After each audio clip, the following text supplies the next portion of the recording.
My name's Stuart Easton. I'm the CEO and one of the founders here at Transparent Choice.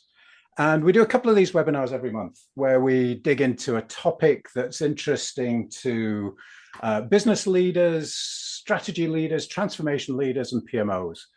And our goal is to help that community of people work better towards a better future, right? It's all about driving those business results, driving the transformation, enabling change to happen. But that's what this session's all about. It's about trying to stop the firefighting.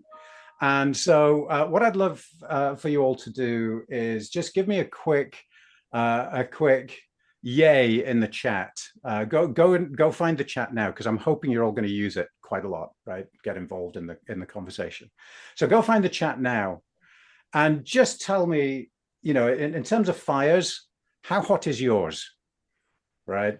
Is it really, really hot? You're on fire and you're just running around the whole time, or you're just feeling a bit warm, or actually, are you feeling okay? Yeah, Taylor's feeling a little cozy. Annoying, persistent. I like that, Alan.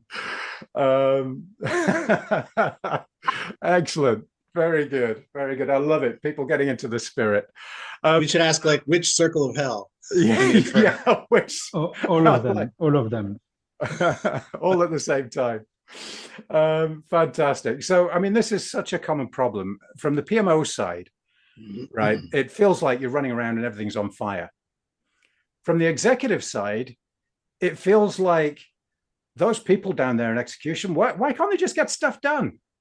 Right? We told them what to do. Why can't they just do it?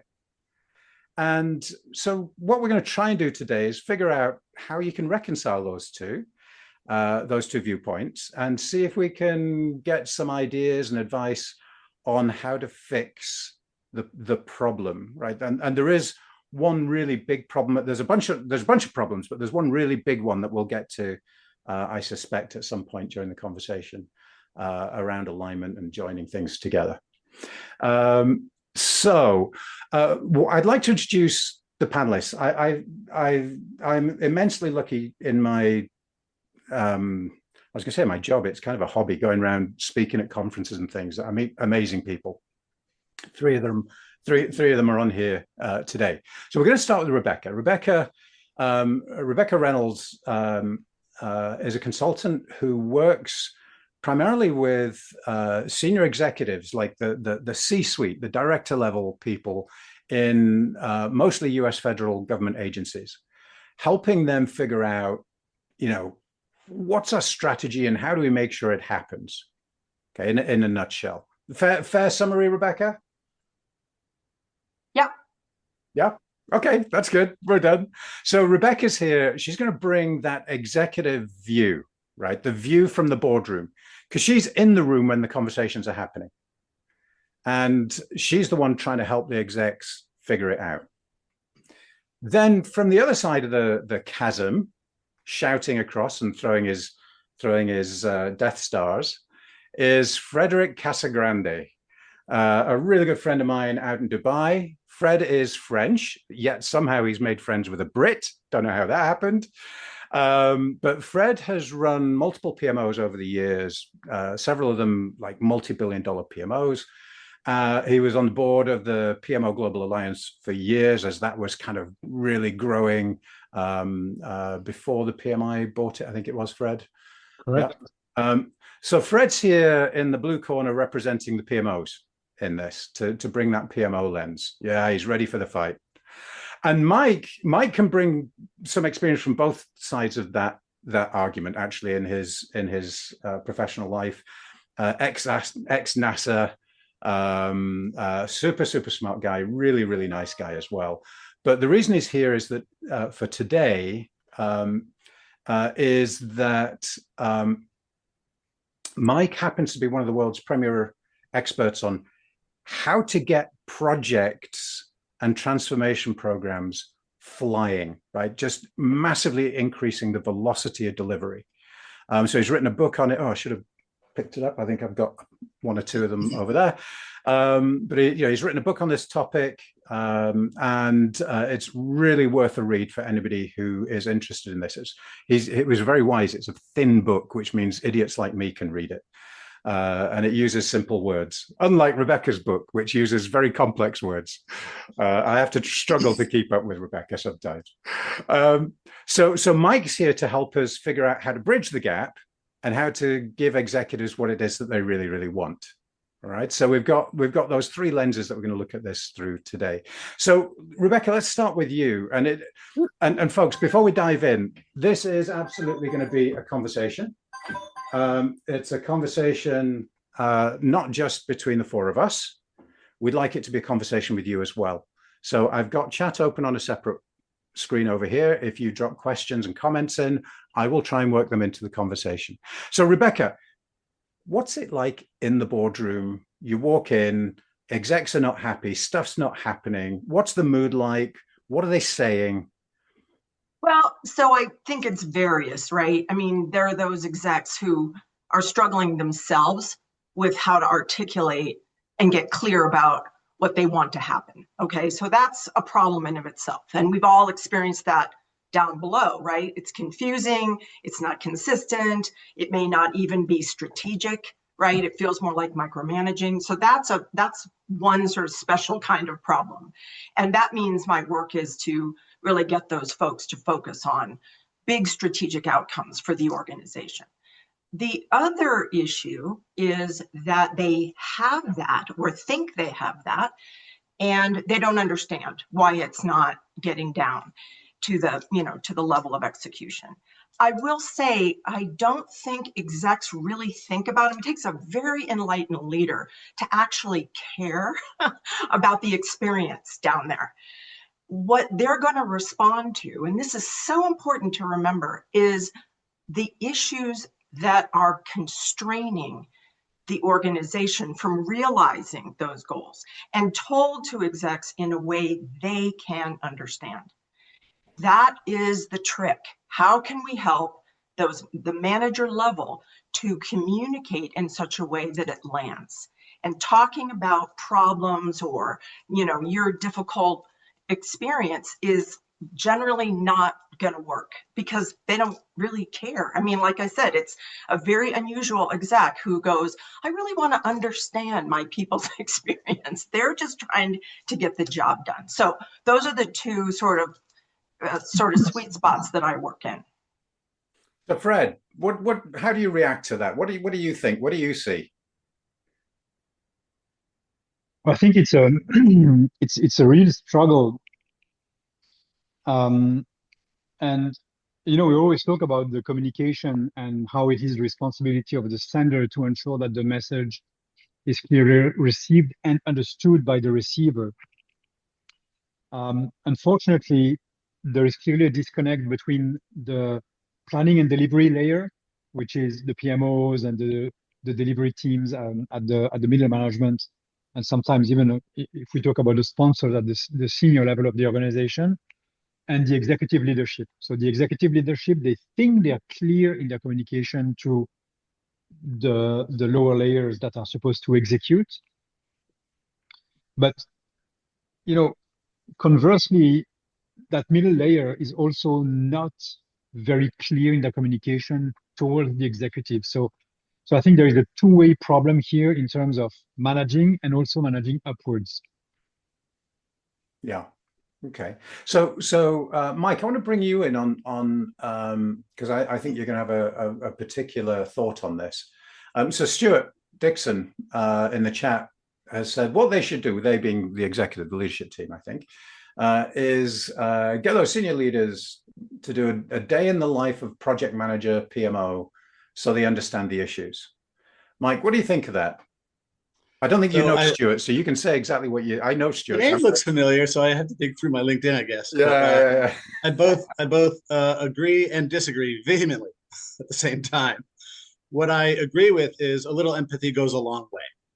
And while certainly my experience is consistent with what Rebecca said about, look, even if I'm an executive who deeply cares about my people, and they do exist, at the end of the day, we're all here to do a job. And we don't want to hear a bunch of whining, right? So let's put our big boy and big girl pants on and get some work done, right? The way I vehemently disagree with it is the best way to engage executives is not on your turf, but on theirs, right? And that's just true of all humans. Meet them where they are. And I think too many PMs have been trained to speak in sort of heads down execution, PM speak, PM geek speak kind of language. And that'll turn off most executives faster than anything I've ever seen, right? So there has to be some way to unite around a set of common objectives, which presumably we all share. Right. Right. Yeah. I mean, bang on. I mean, in my experience, most people in most organizations at every level, they're not just turning up for the paycheck. They're turning up because they want to do something valuable, right? They want to do something useful. We all want to be part of a winning team. I've never, Oh, there you go again. It keeps coming back to the Super Bowl with you today, Mike. That's twice. I have no dog in that fight, but in any case, this notion that hey, we're all humans, and except for the rare sociopath, we do care about team success more than individual success. We're not always incentivized this way, and again, sometimes ego certainly can get in the way.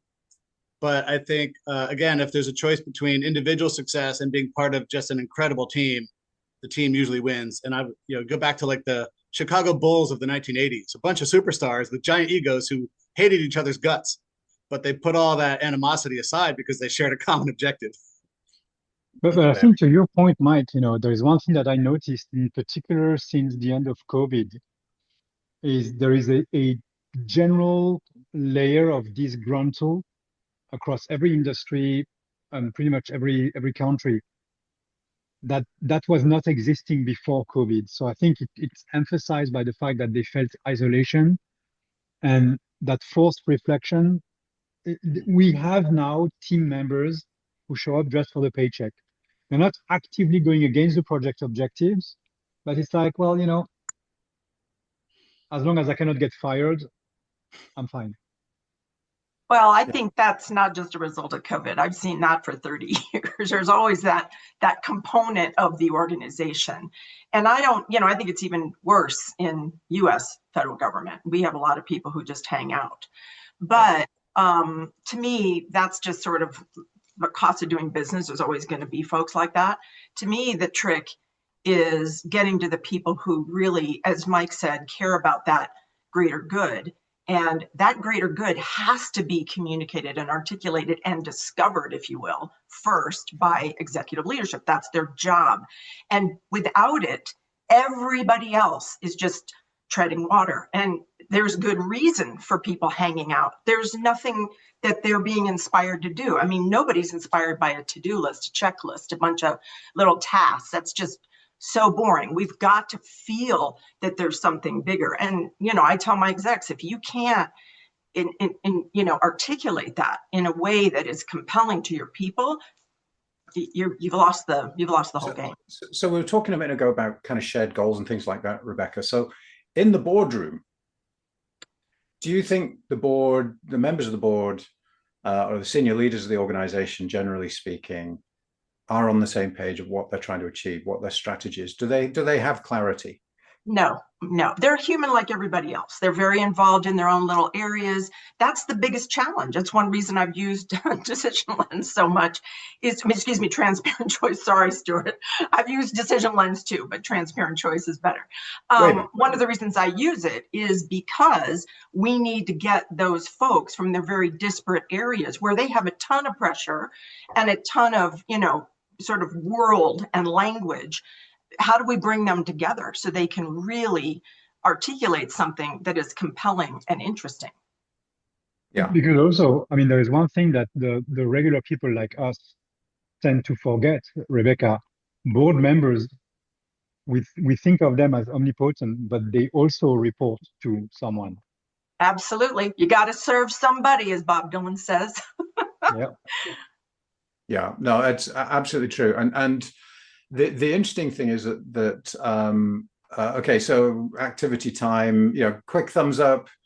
If you feel in your organization you have stovepipes, right? So you've got people in their own little part of the organization that care about their part of the organization and don't care or understand about other parts of the organization, right? This is a really common thing, and it exists right up into the leadership team.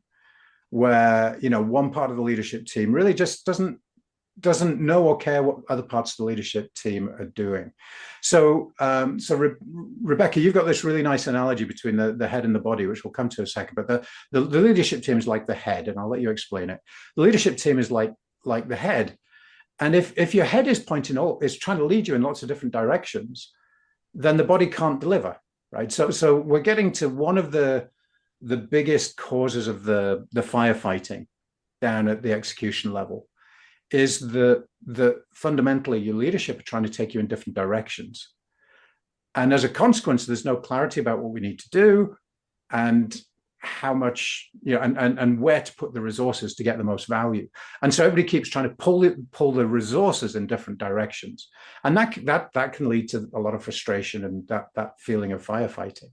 So Rebecca, why don't you just kind of talk us through for a second your head and body and neck analogy, because I think it's really kind of interesting, because we're going to talk about the neck quite a bit, I think. Well, I just always say that like you said, exec team is like the head. And so the head is supposed to be on top and supposed to be creating clarity and a direction, right? The body's supposed to execute. And if there's no neck, or the neck is blocked, we've got a head, you know, a disembodied head roaming around, and a body that's just sort of, you know, trying to do whatever. So I always think of, you know, let's build a really strong, clear neck, which is the communication flow between the two. And that is from both sides. I do think that, my job when I go into the execs is to say to them, are you clear? No. Are you communicating in a way that your people will understand? Often not. So the communication, right, goes both ways, as Frederic said. But when I'm working in with the execs, I'm talking to them about how they're pushing down. When I'm talking down here, I'm talking about what are the questions. And I think the questions is the powerful way for the lower levels to get across to the upper levels, asking questions that are not inflammatory, but are actually based in real curiosity and trying to get what people need to move. Brilliant. And I'll add that a great tactic you can employ to arrive at what Rebecca just described, if you're a senior PM or a PMO leader or aspire to be one someday, is, okay, in order to achieve X, assuming X is clear, we must. Because often the execs don't understand the part after we must, right? They just feel like, well, we have a bunch of people, like we have a bunch of money, let's go get it done. Okay, well, in order to achieve those objectives, here's what must become true.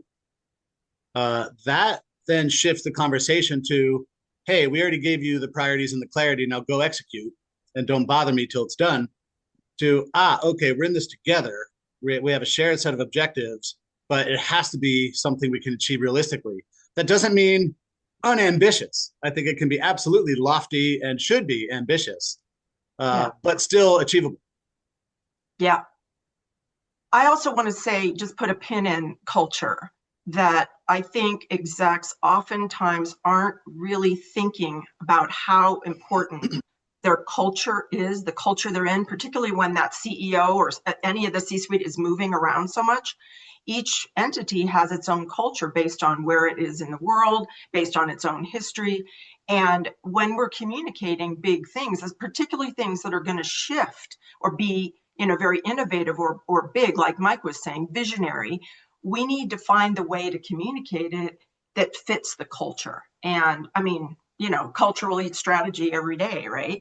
So I think that's another piece, becoming aware of culture, which is really hard because it's like trying to become aware of your own, world from the inside out. So let's bring it down a level. So when the head's a bit disorganized, doesn't know where it wants to go, and your left ear's trying to take you this way and your right ear's trying to take you that way.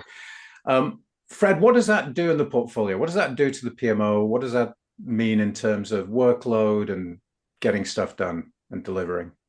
Well, see, every time there is one priority that is identified or perceived as understood, you have to picture the portfolio of a medium to large organization as a boat, right?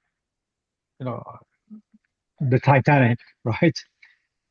It's a very heavy structure. It goes in one direction. And by the time you change the direction, it takes a long time for the boat to actually go towards where you steer. And if there is a limited alignment at the top, and then suddenly there are two executives or a communication coming from the top that goes in two directions, all we're doing is we're turning the wheel, but the boat never moves.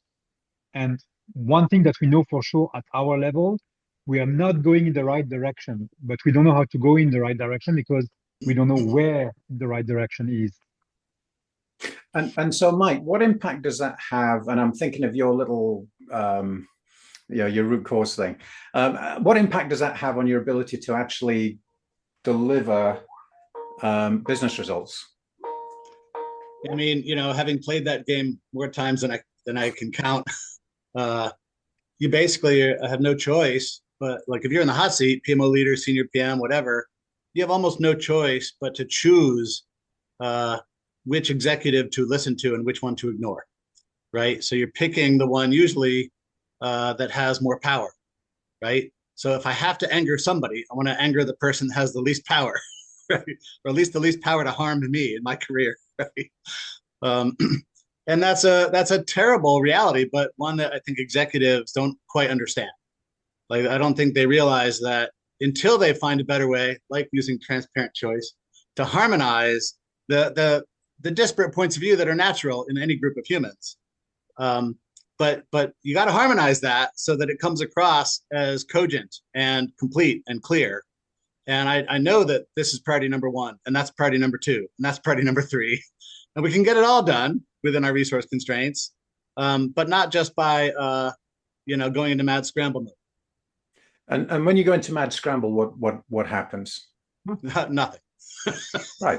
Very little, maybe is a better way. A lot of wasted time and energy. No.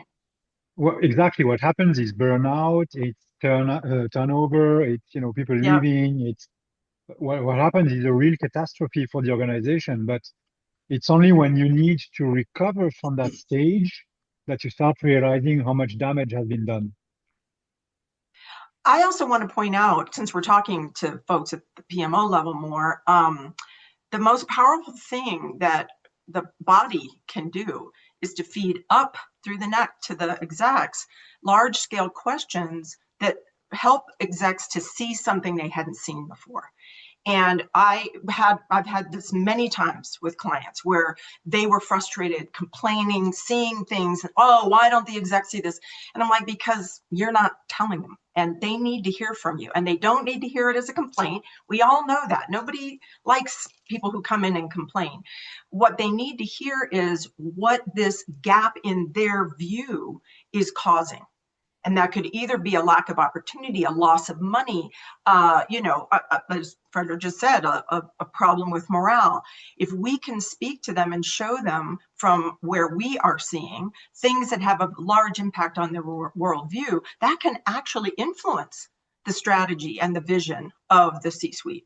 And I think that's the kind of manager that execs really appreciate, as long as it's done, authentically. Questions that are sort of snide and why didn't you know, that kind of thing doesn't work. So but sorry, Stuart, Mike was saying at the beginning of this the conversation that no one wants to be not on the winning team. That's true for the working level, but it's also true for the executives. I mean, there is no board member who wants the company he's on the board of to fail.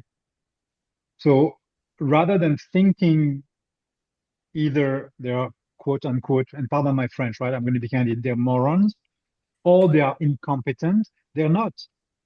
They think they're doing the best that they can. And sometimes we need to force this feedback loop into them and tell them, well, hang on a minute. And it can be an elevator pitch. It can be a conversation, in a corridor. It can be anything. But sometimes I see some of my C-levels at work. I literally have 30 seconds windows with them. I have to make it count. So Rain asked a question about how do you get the executives from providing projects, basically loudest, he who shouts loudest wins, and instead providing the strategy and letting the prioritization process identify the projects that meet the strategy best. I think that's a really insightful question, Rain. Thank you for that. I could, at this point, I could launch into a whole thing about transparent choice, because that's what we do all day long. That's what our software does. But I think the question isn't about the tool. If you walk in and say, you guys suck, we need a tool, I guarantee that will land like a lead balloon, right? So how do you do that? How do you have that conversation? So Rebecca, what would you like to hear from the body when the head's confused, right? How do you help them put in place that process? So I just said it in the chat to Rain, it's absolutely correct what you're saying. I want people to remember a lot of execs have gotten there because they were good managers, right? And they weren't given any clear training or understanding of what the difference is between just projects and strategy. And that's just a crime, because they're up there micromanaging, right? And it's terrible. So what I recommend is that people start asking them questions about things that strategy covers, right? Instead of, which project is more important to you, asking about longer term goals that those projects are trying to accomplish. That's where leadership's mind should be. And if people are down here asking those questions, they're going to have to think that way, right? Love it. So Mike, you've got a technique that you use, a tool that you use when you're having this conversation. So part of it is about talking to the execs about their problems, right? So it's not about, oh, life down here is so hard because you guys don't know what you're doing, right? That's not the approach. It's about saying, hey guys, I know you're really fed up that projects take too long and cost too much, and they never deliver what you want. So why don't we do some root cause analysis? So when you do that, Mike, and you do your death spiral, and then your whatever the opposite of a death spiral is, the life spiral. Yeah, there you go. So why don't you talk us through that a little bit, because that's really interesting. So if you talk to the execs about, hey, your problem is 1, 2, 3, and then help them understand what the root cause of those problems is. So Mike, do you want to talk a little bit about that? I should have warned you, because Sure. you might have pulled one up, but just give us the high idea, high pitch. This vicious to virtuous cycle stuff, and how to build complex logical cause and effect relationships, and systems dynamics modeling and all this stuff. We tend to make it sound fancier than it is, right? It's all about many of us have heard of the 5 whys, right? If we just ask why, it could be 5 times, it could be maybe even a little more than 5 times, but it's probably not 1,000 times. So some manageable number of saying, well, why do projects cost so much and take so long, right? Why is it hard to get a clear sense of priorities around here? Why do we have 3 number ones, right? And how might we, by the way, that's another little tip. Any question that you start with how might we is automatically a good question, right? Because you're already assuming that we share something in common, and we're trying to go wrestle with some challenge or problem and solve it together. And if you frame everything that way, you will win allies every way you go.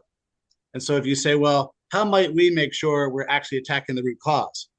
The classic example is, software quality in your code base might be suffering more and more over time. Every project you get done seems to degrade it further, when the opposite should be true. So a lot of organizations say, well, we need to get serious about quality. We need to have a quality assurance initiative or a quality control thing. We're going to go all learn about quality techniques, blah, blah, blah. But if the root cause isn't poor quality practices, but it's this sense of overload, right? And just get more done and don't worry about the code base getting all messed up as we go, well, then we will never get out of that, right? No quality initiative will ever solve that, right? So this just taking a little bit of extra time and energy, having these healthy conversations, like Rebecca was talking about, to say, hey guys, we all share the same objectives here. How might we actually go achieve them together?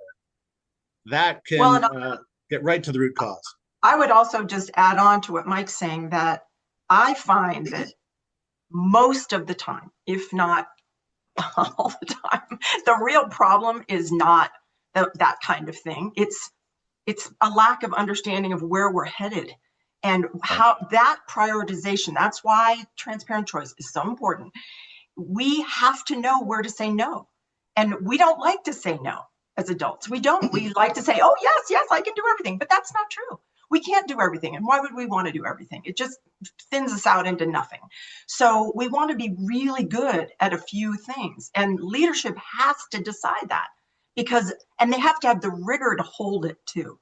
And that is something that I think we also see, is that there's a lack of rigor in when we've chosen. You know, it's like somebody comes in with another great idea and the head gets turned toward it, right?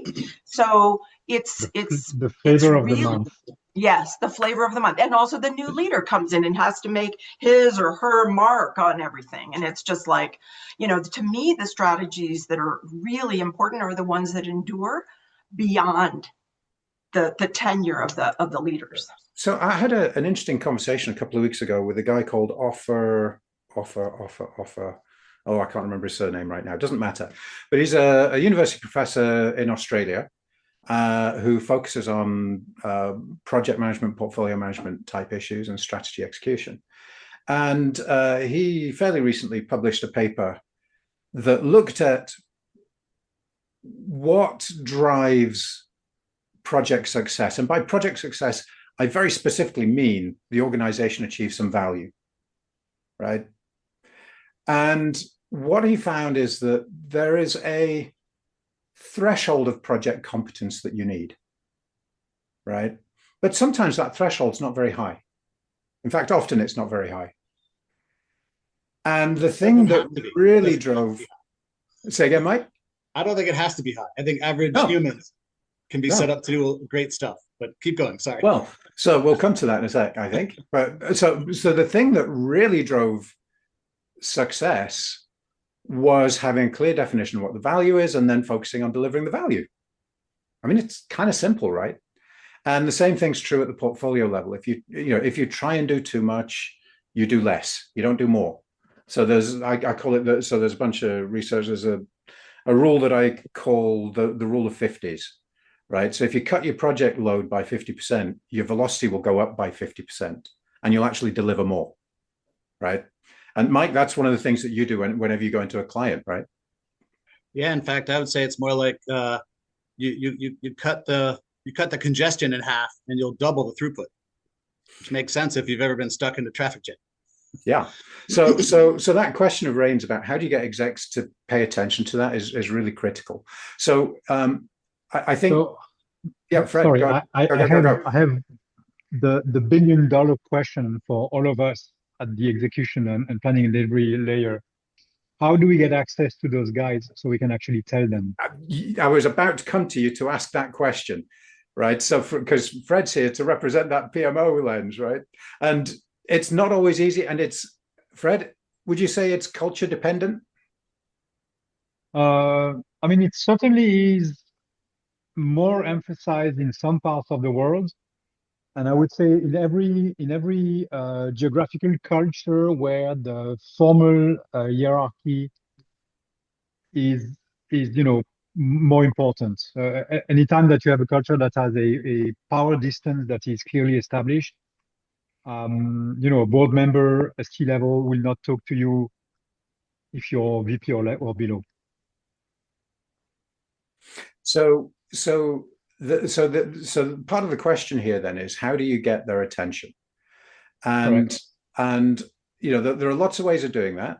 One of the things I would suggest that you can do, because at the end of the day, I think what everybody has said in different ways is that getting strategic clarity and focus from the executive team, having a strong process to align your resources to your strategy, right? So let's call that you can call it prioritization, we can call it capacity planning, you can call it whatever you want to call it, right? But having a strong process that prioritizes and aligns your strategy is what's going to drive, it's going to fix a lot of that firefighting. It's the root cause of all of that, a lot of the hair on fire antics that we see out there. So if you can't get directly, or if you don't have strong support from the leadership team, Mike, I'm going to come to you, then Rebecca, I'm going to come to you, right? From opposite sides, if you like. Because Mike, I know you've done this a lot with Laura and the crew. How do you go and get their attention? Yeah, in practice. I know what it says in Laura's purple book. But we're talking about Laura Barnard, her purple book. I know what it says in the purple book. What's the reality? How do you do it? Well, this is a tricky one, especially culturally, and it can be a bit risky depending on your culture. But I find it very effective to say, hey guys, if this is not a priority for you to even find 10 minutes on your calendar to meet with me and chat about the objectives, then why should it be a priority for me? That usually gets some attention. Might not be as favorable as you might prefer, depending on your culture, but you at some point there's a flip over the desk moment, right, where you can keep trudging along knowing you're heading for a dead end, which could also be very career limiting. Or you have to raise your hand and say, guys, I don't get it. I think we need more clarity or more guidance or more something, because this does not align with what a high priority project should look like. Fred, you wanted to interject. Yeah, I mean, the answer I would get, and I got that answer a couple of times when I coincidentally managed to catch a guy, in front of his office. If it's not a priority for you, why should it be for me? Because that's what I pay you for. This is where you get the clear message. You got to find a way to figure it out without them, and it is a struggle. So there's one actually. There's Can one I that's just- sort of.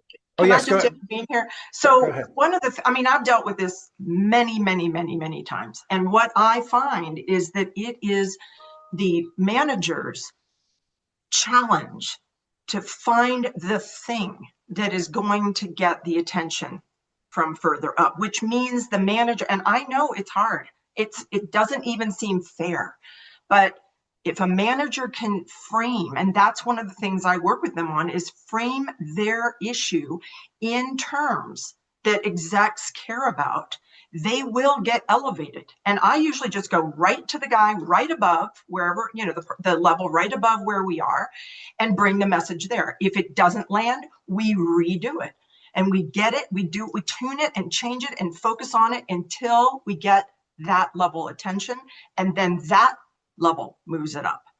And we've also tried it from top down. We've gone over the top and brought it down. I'll try anything. I don't care. I assume it's not personal. I assume it's but then again, doable. I fully agree with you. But then again, this is the perspective of somebody who has been brought in by the executives to fix a problem that they've already taken or acknowledged. Meaning the moment you are in to help them, they already know they have this level of problems. But I'm also talking, Frederic, now. I've been hired also by those managers to get up there. So that's what I was just talking about. I also work with that level because, they're also struggling and they don't know why. And we look at it and we go, oh, the reason is coming from the top and they don't know it. And so how do we get that piece of information up there? And by the way, and so hang on, Mike, just give me a sec if you would. So the message that I hope you're all getting from this, which is what I suspected was going to happen, is there isn't one way to do it. No. There are lots of ways to do it. It's culture dependent. You can be as unsubtle as, Mike, I think it was you that was telling a story about a customer who came to you and said, look, I'll pay you 10 grand to come and present my paper, right? Because you're from outside, right? So Fred, that's what you were saying, right? Well, that's what I was going to say. I mean, this sometimes morning, use people like us to de-risk the situation. Absolutely. This morning, I had a meeting about something related to the delivery of the next regulatory period. And the outcome of that meeting was, let's bring one of the big fours, because even if they tell the executives what we have been telling them for 6 months, it's going to land where they're not listening to us. So that's exactly it, right? And that, Rebecca, might be one vehicle. Absolutely. So that's one way of doing it. Another way that I've seen work really well is to just kind of take an incremental approach where you find one small problem that you can fix, that the execs feel, and fix it just to get their attention, right? And then fix another one, do it really quickly and get their attention, right? That can work. Another method I've seen is to just sit down and build a case for change, right? To sit down and actually quantify. So the way I talk about it is the head, the heart, and the heartbreak, right? So quantify the business case, right? The financial business case. Projects are failing. We're missing deadlines. There's a financial aspect to that. There's the heart, which is that as an exec, I'm frustrated because I don't know what's going on. I don't know how my projects are connected to I know what my strategy is, even if you don't, and I don't see the connection between the portfolio and my right? That's a heart thing. I feel uncomfortable. So we can fix that, right? You can fix that pretty easily.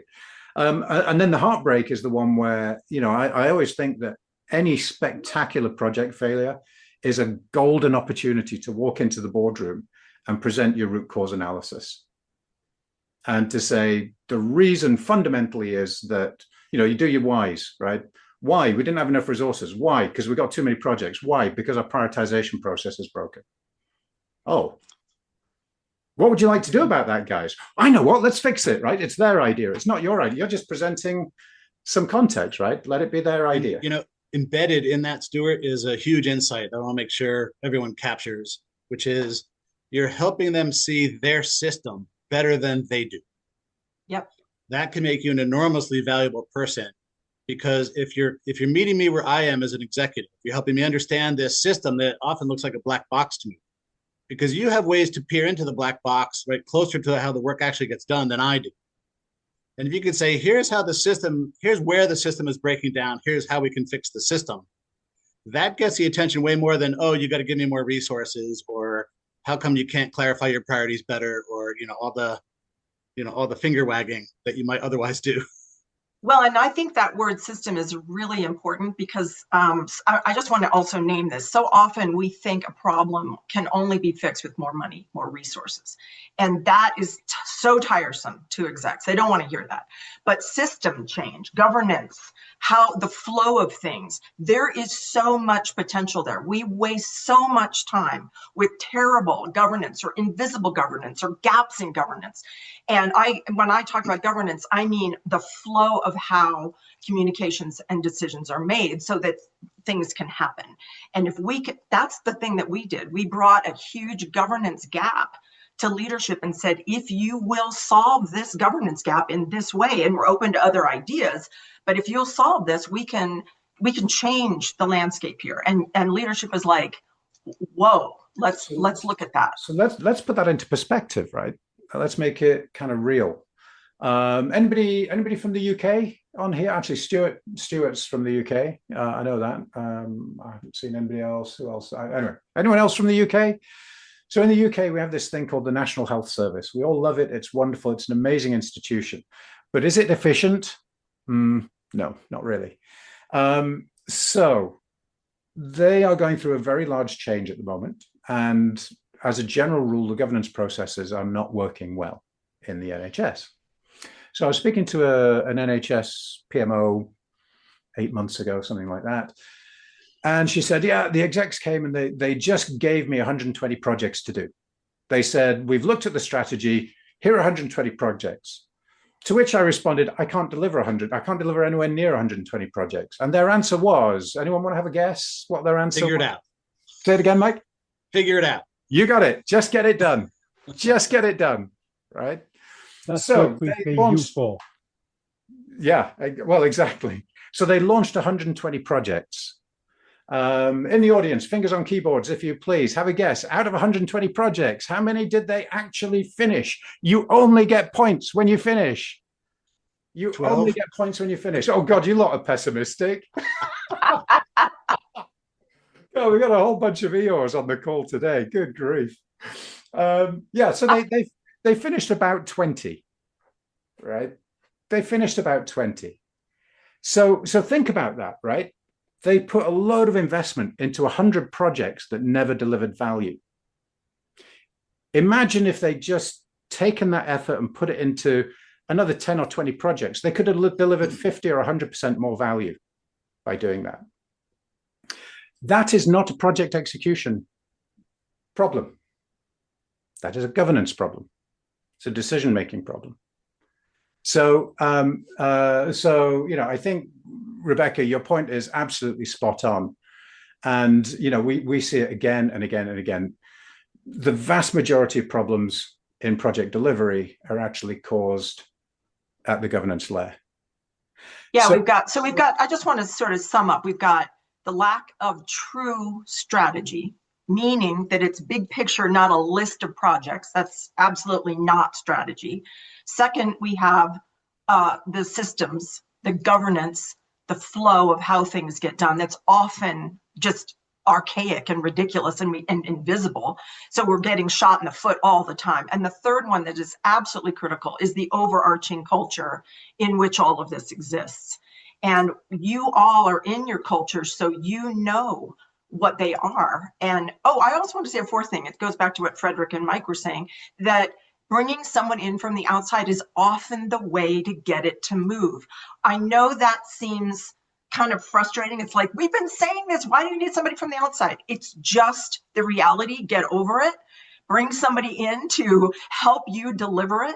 They don't have to deliver it for you, but just the fact that you've got someone from the outside who's validating it, who has years of experience doing it, helps leadership feel that it's not political, it's not personal. So it's just how the game is played.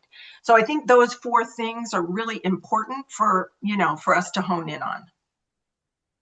Love it. So we've sort of we've talked about some of the root causes of inefficiency. We've talked about a little bit about how if you get alignment right and you prioritize properly and you don't overload your people, projects go faster. Let's come back to where we started and talk a little bit about communication. So somebody at the beginning, I've forgotten who it was. It was Stuart, wasn't it? Said, we just need to get them down here to do the day in the life. I'm going to be stronger than Mike, actually. I'm going to disagree more strongly, Stuart. At the end of the day, the leadership team is the customer, right? The PMO is there to deliver their strategy. They're not there to serve us. We're there to serve them. So that means, and we've heard it a bunch of times, that we need to meet them where they are, right? So how? What are the changes that people on this webinar need to make to mindset, to their language, to their knowledge, to enable that to happen? And Fred, I'm going to come over to you first, actually, on this one, because it's a really tough one, and you've probably battled more diverse cultures than the rest of us put together. So you probably have some quite unique insights. Yeah, it's a tough question. Have I stumped the great Frederic Casagrande? No, I haven't. He's just thinking. I don't know. I'm trying to find a summarized answer to the question, but I don't think I have one. Because for sure, the more culturally diverse your environment is, the more you're gonna risk to trip yourself on something that is not actually the question or the problem. I don't know, Stuart. Mike, you want to have a go? It is a tough one. I always get back to the objectives and the system, right? So a lot of us PMs have heard the old story or the fable, fetch me a rock, right? And so if a customer or sponsor says, go fetch me a rock, you say, okay, well, I'm going to go impress them and get the biggest rock I possibly can. And so you do, and they say, no, not that rock.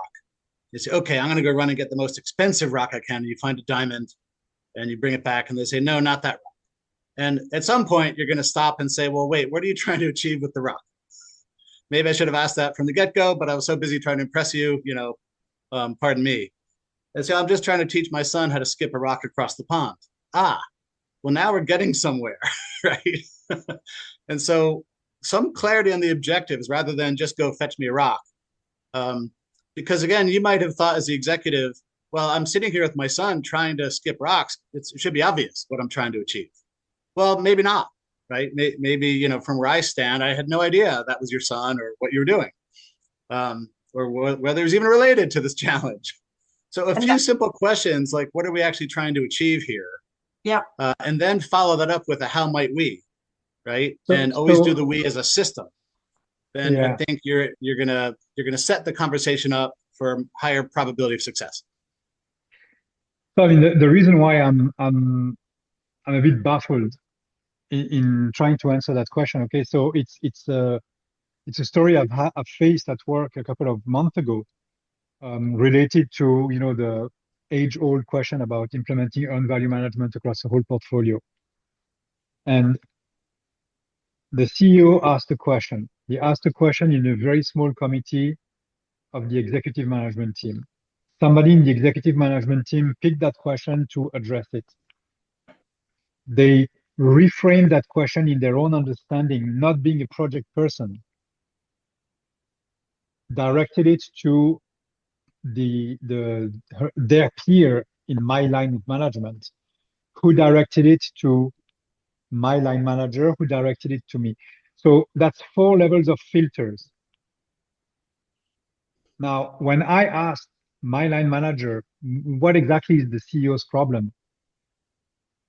They answered what they thought they understood from the C-level, which is what they thought they understood from the other C-level, which is what they thought they understood from the CEO. The first meeting I managed to have in front of the CEO to actually explain what I was thinking to be the answer to the question of the question of the question of the question of the question, I understood that his problem was absolutely nowhere related to any of that. But again, because we do not have face time with this level of people, it's very difficult for us to actually narrow down what exactly is your problem statement, not your symptom, but your problem statement. But there's something really important in there, Fred, that I want to pull out, and it aligns with Mike as well. What you've both said in different ways is that whatever your environment is, you need to understand the business. You need to understand the business problems. You need to understand the business goals, the language of the business, right? So, Fred, the reason that you could do that when you're with the CEO is because you actually understand the business and how it works and all that stuff. So you're not going in there thinking about project methodologies and earned value. You're going in there talking business language. Correct. Right. So, Rebecca, let's come to you. What does that feel like in the leadership team when someone comes in and starts speaking projectese? Oh, well, they just shut off immediately. You can just see it. I mean, just you lose them in 4 seconds. But to, what you were saying, Frederic, is there are those layers, right? There absolutely are those layers. And leadership, their job is to set strategy that can be driven down those layers. That's their job. If they aren't doing that, it is a real hardship for down below. I will absolutely say that. And I work on this all the time to get leaders to be precise. I spend so much time, I mean, you said it, Stuart, language. They talk. Everybody's pontificating. And I'm like, could you just slow down and explain what you mean? Because they are using the same words, but I know they don't mean the same thing. So getting to real language, not corporate speak, real language that is clear and direct, that is so hard. I got to tell you, it is a real challenge. So if the leaders are trying to do that, then my point from down below is that we ask the questions. And Mike, I agree with you. The question should always be, where are we headed with this? What's the big win that you're looking for? Get leaders, no matter what level they're at, right, to articulate that. Now, I do understand, Frederic, if you ask the guy right here and he or she says what they think it is and it doesn't fit up here, we are a bit stuck. But if we're seeing that there's some sort of disconnect, we can also ask about that, right? So I feel like that we have to keep asking the question about strategy, not about capacity, not about, the small stuff. Ask the big questions. And to that end, actually, that's a really good place because we're nearly at the top of the hour. So what we're really talking about is building that strong neck, right? So it's strategic alignment, it's good governance, And then there's something about this communication and using business language. So if you as a PMO leader aren't thinking in business language, you got a problem, right? Either you need to go and work on those skills, or maybe find another role that doesn't need those skills. Or bring in someone who can help you. Or bring in someone who can help you. Right? Because that's what I do all the time. Yeah, I come 100%. in and I help that person to get to that language. So the second piece there is it was exactly that, Rebecca, right? So one of the things that we've touched on several times is sometimes it's a good idea to bring someone in from the outside. There's a couple of people on this call who you could call. Who are you going to call? Ghostbusters. But you know, Mike and Rebecca both do this kind of work, and we've got a bunch of others on our website as well. Fadi, who's on here, is one of our good friends as well. So you know, that's always something that's open to you. Someone to act as a bridge, someone to be that door opener, someone who can come in. I was speaking with one of our consulting partners a little while ago, and you know, they just come off stage where they talked about this really nice, gentle process for getting executive buy-in. And they came off stage and I went, but that's not what you do. He said, oh, no, I'm paid lots of money so I can come in and I can just punch them right in the face. Right. So sometimes it's worth paying someone just to come in and punch them in the face and get their attention. So that's an interesting technique. And then this other the final thing is about the common language and asking lots and lots of questions. And I can't remember whether it's next month or the month after. We are planning to invite Rebecca back again, and Fadi, and I think a guy called Ben Chamberlain to come along and have that conversation, to have the conversation about what are those big questions you need to be asking, right? To build understanding. And just asking those questions will open doors. Not every door, not all the time, but just asking the questions will change the perception of what the PMO is for, and it will start to open doors for you. Well, so, also too, I really hope we get to talk about how do you know which question, because you can't ask a billion questions. You've got to really get to what is the sweet spot of that question. And so I hope that we'll be able to talk about that too. Next time, Stuart. Yeah, we'll have some prep with Fadi, and we'll make sure we've got a good set of questions. So hopefully that's been useful for people. I want to just sort of thank you all for coming. I want to thank the team for coming along and sharing their expertise. I mean the introductions were very, very brief. And I really can't express enough what a high-powered team it is that we've got on here this month. So, you know, big thank you to the guys for turning up. Really appreciate it. But what do you mean? It's finished already? Yeah, that's it. We're at the top of the hour. Can you believe it? No. So it's a little bit like when you go to Fred's house for dinner. You get to the end and you just can't believe it. So thanks, everybody. Thank you, everybody. And watch out for that email from Pretty. And if you want to have a conversation and start working out how to get your executives' attention, one of the things in the email Pretty will send is our little workshop that we do to help people get that process started, very often with one of our partners to do that. So if you've been affected by the topics of this article, do get in touch and book yourself a session. Awesome. Thank you, everybody. Really appreciate it. Watch out for the next webinar. There's a demo webinar at the end of the month, and then next month we'll be doing another one of these. So awesome. Thank you, everyone. Really appreciate it.